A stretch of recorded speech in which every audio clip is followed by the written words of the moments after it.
ಉದ್ಯೋಗ ಒಂದು ಯೂಟ್ಯೂಬ್ ಚಾನಲ್ಗೆ ಸ್ವಾಗತ. PUC ವಿದ್ಯಾರ್ಥಿಗಳಿಗೆ ಕಂಗ್ರ್ಯಾಚುಲೇಷನ್ಸ್. ಯಾಕೆಂದ್ರೆ PUC ರಿಸಲ್ಟ್ಸ್ ಬಂದಿದೆ, ಎಲ್ಲರೂ ಒಳ್ಳೆ ಅಂಕಗಳನ್ನ ಪಡ್ಕೊಂಡಿದ್ದೀರಾ ಅನ್ಕೊಂಡಿರ್ತೀನಿ. ಆಗಿದ್ರು ಕೂಡ ಕೆಲವರು ಪರೀಕ್ಷೆ 1, ಪರೀಕ್ಷೆ 2, ಪರೀಕ್ಷೆ 3 ಅಟೆಂಡ್ ಮಾಡಬೇಕು ಅಂತ ಕೆಲವರು ಓಡಾಡ್ತಿರ್ತಾರೆ. ಸರ್ಕಾರ ಈ ವರ್ಷದಿಂದ ಈ ರೀತಿ ಹೊಸದಾಗಿ ನಿಯಮವನ್ನು ತಂದಿದೆ, ಪರೀಕ್ಷೆ 1, ಪರೀಕ್ಷೆ 2, ಪರೀಕ್ಷೆ 3. ಅದಕ್ಕೆ ಈ ಕೆಲವರಿಗೆ ಗೊಂದಲಗಳು ಇದೆ. ಪರೀಕ್ಷೆ 1 ಬರ್ದಿದ್ದೀವಿ, ಪರೀಕ್ಷೆ 1 ಅಲ್ಲಿ ಒಂದು 80 ಮಾರ್ಕ್ಸ್ ತೆಗೆದಿದ್ದೀವಿ, ಪರೀಕ್ಷೆ 2 ಅಲ್ಲಿ 85 ತೆಗಿಬಹುದು, 90 ತೆಗಿಬಹುದು, ಇನ್ನೂ ಜಾಸ್ತಿ ತೆಗಿಬಹುದು. ಅದನ್ನ ಕನ್ಸಿಡರ್ ಮಾಡ್ತಾರ ಸಿಇಟಿಗೆ? ಮಾರ್ಕ್ಸ್ ಕಾರ್ಡ್ ಅಲ್ಲಿ ಇದೇ ಪ್ರಿಂಟ್ ಆಗುತ್ತಾ? ಯಾವ ತರ ಪ್ರಿಂಟ್ ಆಗುತ್ತೆ ಅಂತ ಗೊಂದಲವಿದೆ.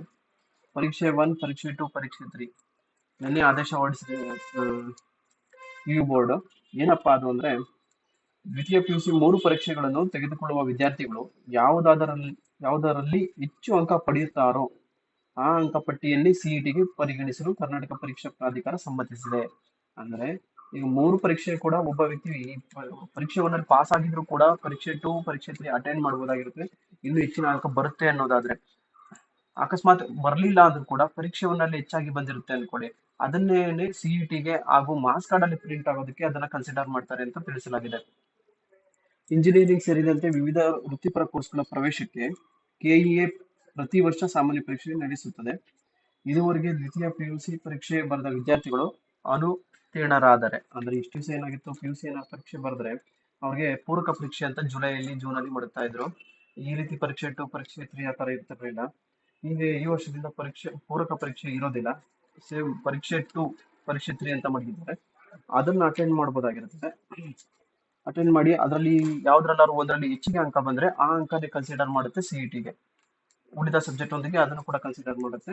ಆಮೇಲೆ ಮಾರ್ಕ್ಸ್ ಕಾರ್ಡ್ ಅಲ್ಲೂ ಕೂಡ ನೀವೇನು ಹೆಚ್ಚಿನ ಅಂಕ ಗಳಿಸಿರ್ತೀರೋ ಆ ಅಂಕನೇ ನಿಮ್ಮ ಮಾರ್ಕ್ಸ್ ಕಾರ್ಡ್ ಅಲ್ಲಿ ಪ್ರಿಂಟ್ ಆಗುತ್ತೆ. ಮತ್ತೆ ಸಿಇಟಿ ಅಲ್ಲೂ ಕೂಡ ಕನ್ಸಿಡರ್ ಆಗುತ್ತೆ. ಈಗ ಬಯಾಲಜಿ ಫಸ್ಟ್ ಪೇಪರ್ 1 ಅಲ್ಲಿ 80 ಮಾರ್ಕ್ಸ್ ತೆಗೆದಿರ್ತೀರಾ, ಸೆಕೆಂಡ್ ಅಲ್ಲಿ 85 ತೆಗೆದಿರ್ತೀರಾ. ಅದು 80 ಕನ್ಸಿಡರ್ ಮಾಡ್ತಾರೆ, 85 ತಗೊಂತಾರೆ, ಅಂದ್ರೆ 85 ತಗೊಂತಾರೆ. ಇಲ್ಲ 80 ಫಸ್ಟ್ ಪೇಪರ್ ಅಲ್ಲಿ 80 ಬಂದಿರುತ್ತೆ ಅನ್ಕೊಳ್ಳಿ, ಸೆಕೆಂಡ್ ಪೇಪರ್ ಅಲ್ಲಿ 75 ಬಂದ್ಬಿಡುತ್ತೆ. ಆದ್ರೆ ಅದು ನಿಮ್ ಇಷ್ಟ. ಈಗ ನೀವು 80ನೇ ಕೊಡ್ಬೋದಾಗುತ್ತೆ. 80ನೇ ಲೆಕ್ಕ ತಗೊಂಡು ಅದೇನೇ ಮಾರ್ಕ್ಸ್ ಕಾರ್ಡ್ ಅಲ್ಲಿ ಪ್ರಿಂಟ್ ಆಗುತ್ತೆ. ಮತ್ತೆ ಮಾರ್ಕ್ಸ್ ಕಾರ್ಡ್ ಇದು ಸಿಇಟಿ ಕೂಡ ಅದನ್ನೇ ತಗೊಳುತ್ತೆ ಅಂತ ಡಿಸೈಡ್ ಮಾಡಲಾಗಿದೆ.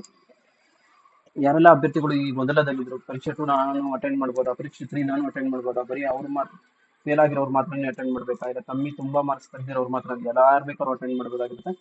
ಈ ರೀತಿಯಾಗಿ ರ್ಯಾಂಕ್ ನ ಸಿದ್ಧಪಡಿಸಿರ್ತೀವಿ ಅಂತ ಸಿಇಟಿ ಅವರೇ ಅನೌನ್ಸ್ ಮಾಡಿದ್ದಾರೆ. ಸಿಇಟಿ ಅವರು ಮತ್ತೆ PU ಬೋರ್ಡ್ ಅವರೇ ಅನೌನ್ಸ್ ಮಾಡಿದ್ದಾರೆ.